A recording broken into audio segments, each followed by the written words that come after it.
Yang terhormat Bapak-bapak, Ibu-ibu, salam Pancasila. Pada hari Selasa tanggal 17 September tahun 2024, saya akan mengomentari Megawati dilaporkan kadernya sendiri terkait penentuan calon kepala daerah.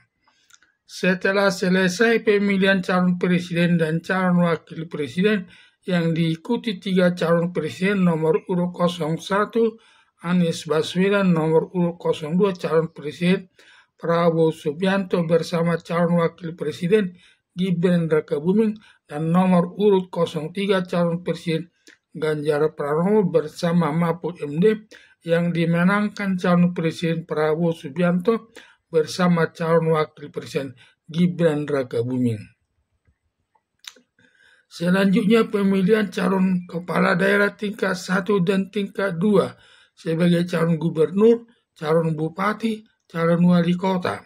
Sebelumnya sudah diatur DPR partai politik yang berwenang mengusung calon kepala daerah tingkat 1 dan tingkat 2. Hanya partai politik yang lolos ke Senayan dengan syarat threshold 20% yang bisa mengusung calon kepala daerah, sedangkan partai politik yang tidak lolos ke Senayan tidak bisa mengusung calon kepala daerah tingkat 1 sebagai calon gubernur dan calon kepala daerah tingkat 2 sebagai calon bupati dan calon wali kota.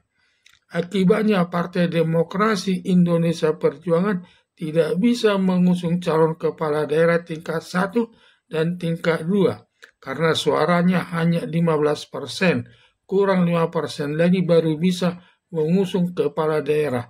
Demikian juga partai politik lain sudah bersatu dengan Koalisi Indonesia Maju ditambah 3 partai politik lain disebut Kim Plus. Sehingga tidak ada yang mau bergabung dengan Partai Demokrasi Indonesia Perjuangan untuk mengusung calon kepala daerah tingkat 1 dan tingkat 2. Setelah keluarnya putusan Mahkamah Konstitusi nomor 60 tahun 2024 memutuskan semua partai politik baik yang lolos ke Senayan maupun partai politik yang tidak lolos ke Senayan dapat mengusung calon kepala daerah tingkat 1 dan tingkat 2 dengan syarat threshold sebesar 7,5%. Akibatnya Partai Demokrasi Indonesia Perjuangan dapat mengusung sendiri tanpa bergabung dengan partai politik yang lain untuk mengusung calon kepala daerah tingkat 1 dan tingkat 2 sebagai calon gubernur, calon bupati, serta calon wali kota. Untuk menentukan calon kepala daerah sebagai calon gubernur dan calon bupati, serta calon wali kota sesama kader Partai Demokrasi Indonesia Perjuangan penuh persaingan untuk ditunjuk Megawati Soekarno Putri sebagai calon kepala daerah di suatu daerah. Seperti pengisian calon gubernur DKI, awalnya banyak suara dari kader Partai Demokrasi Indonesia Perjuangan akan diisi Anies Baswedan. Rupanya Megawati Soekarno Putri selaku Ketua Umum Partai Demokrasi Indonesia Perjuangan sebagai calon gubernur menunjuk Pramono Anung bersama Rano Karno sebagai calon wakil presiden gubernur. Sedangkan Anies Baswedan tidak ditawari sebagai calon gubernur karena Anies Baswedan tidak mau jadi kader Partai Demokrasi Indonesia Perjuangan. Padahal Partai Demokrasi Indonesia Perjuangan sebagai partai kader lebih mengutamakan calon gubernur, calon bupati, dan calon wali kota menunjuk sebagai kader Partai Demokrasi Indonesia Perjuangan sendiri. Sedangkan calon wakil gubernur, calon wakil bupati, calon wakil wali kota bisa menduduki jabatan wakil tersebut dari kader salah satu dari partai politik lain maupun dari akademisi seperti Anies Baswedan selaku pendiri di Universitas Paramadina sebagai calon wakil gubernur. Tepatnya seperti calon presiden menunjuk Ganjar Pranowo sebagai kader Partai Demokrasi Indonesia Perjuangan, sedangkan wakil presiden menunjuk Mahfud MD selaku pejabat negara dan tokoh akademisi di salah satu universitas bukan kader Partai Demokrasi Indonesia Perjuangan. Ada dugaan Anies Baswedan tidak mau calon wakil presiden, kemauannya jadi calon gubernur. Padahal Anies Baswedan sudah menjajaki calon gubernur Jawa Barat, tetapi tidak ada partai politik yang mengusungnya. Tetapi untuk menutupi malu tidak bersedia calon gubernur Jawa Barat dengan alasan tidak ada dukungan dari warga masyarakat Jawa Barat, akhirnya Anies Baswedan menyatakan tidak mau lagi calon gubernur, lebih baik akan mendirikan partai politik sendiri. Sebenarnya karena Megawati Soekarno Putri selaku Ketua Umum Partai Demokrasi Indonesia Perjuangan tidak mau mengusung Anies Baswedan calon gubernur, selain tidak mau jadi kader Partai Demokrasi Indonesia Perjuangan, juga Anies Baswedan tidak taat sama atasannya, sering berseberangan dengan atasannya. Ternyata Megawati telah menunjuk sepasang calon kepala daerah di salah satu tempat, diduga merasa tidak cocok atau tidak diikutkan salah satu calon kepala daerah, tidak dapat diterima salah seorang kader Partai Demokrasi Indonesia Perjuangan, lalu melaporkan Megawati Soekarno Putri kepada salah satu aparat penegak hukum.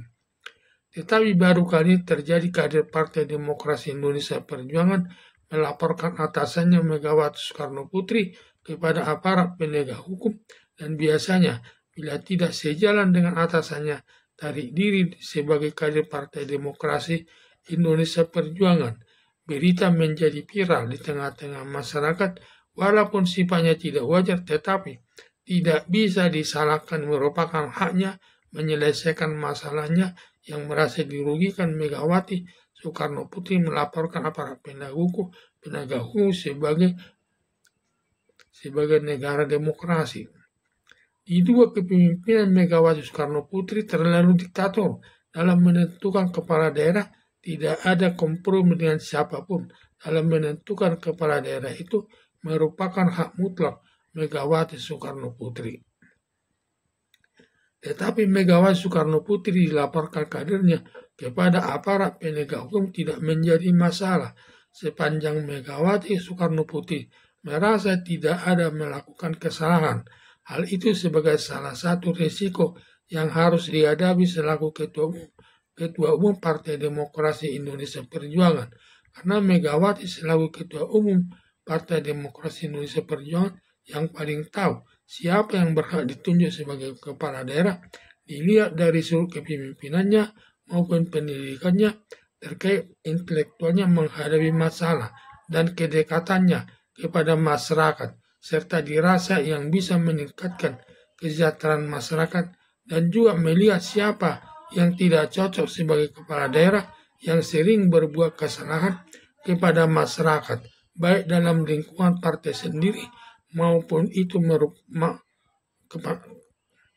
dalam lingkungan partai sendiri. Semua itu merupakan kewenangan Megawati Soekarno Putri selaku Ketua Umum Partai Demokrasi Indonesia Perjuangan untuk diusulkan sebagai calon kepala daerah dan juga yang tidak mungkin diusulkan. Ada dugaan laporan kader Partai Demokrasi Indonesia Perjuangan kemungkinan besar ditolak aparat penegak hukum dengan alasan memaksakan kehendaknya dicalonkan salah satu kepala daerah, baik sebagai calon gubernur, bupati, calon wali kota, yang bertentangan dengan prinsip demokrasi yang dianut semua partai politik. Padahal semua kader Partai Demokrasi Indonesia Perjuangan telah memilih Megawati Soekarno Putri selaku Ketua Umum Partai Demokrasi Indonesia Perjuangan dengan suara terbanyak, sejalan dengan prinsip demokrasi. Oleh karena itu, dalam menentukan calon kepala daerah tingkat 1 sebagai calon gubernur dan wakil gubernur, dan jabatan kepala daerah tingkat 2 sebagai calon bupati dan calon wakil bupati, demikian juga calon wali kota dan calon wakil wali kota, semua kewenangan Megawati Soekarno Putri selaku Ketua Umum Partai Demokrasi Indonesia Perjuangan mengusulkannya ke Komisi Pemilihan Umum untuk ikut bersaing dengan calon dari partai politik lain di tengah-tengah masyarakat. Bagi yang terpilih dengan suara terbanyak menjadi kepala daerah yang resmi di tengah-tengah masyarakat. Harapan saya laporan kader Partai Demokrasi Indonesia Perjuangan kemungkinan besar kalah dimenangkan Megawati Soekarno Putri sebagai Ketua Umum Partai Demokrasi Indonesia Perjuangan yang paling mengetahui siapa yang cocok sebagai kepala daerah dilihat dari sudut pengalaman kerjanya, kemampuannya menyelesaikan masalahnya, termasuk pendidikannya dan tingkat kesalahan yang pernah dilakukannya, serta yang mampu meningkatkan kesejahteraan masyarakat bagi yang memenuhi syarat tersebut akan diusung sebagai calon kepala daerah. Sebelumnya kampanye terlebih dahulu disampaikan kepada Komisi Pemilihan Umum untuk ikut bersaing dengan calon kepala daerah lain di tengah-tengah masyarakat. Bagi pemenang yang dipilih, masyarakat dengan suara terbanyak menjadi kepala daerah yang resmi di masyarakat. Sekian dan terima kasih.